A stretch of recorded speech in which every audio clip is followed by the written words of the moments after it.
Uspinjem se krivudavim puteljkom, klizavim od trulog vlažnog lišća kroz visoku prozračnu šumu, krošanja s tek propupalim listićima. Visoko gore, iznad spletova grana, nadzire se čista modrina neba.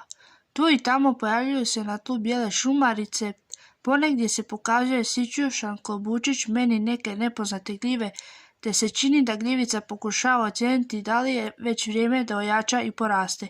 No, nije to sve. I mnogo drugo bilje pomalo se budi i oživljava šumu.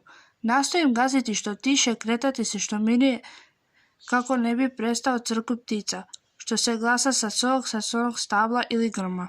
Duboko udišem još uvijek prohladni šumski zrak, koji kao melem ispunjava moja pluća, puna gradskog smoga, gustog i ljepljivog.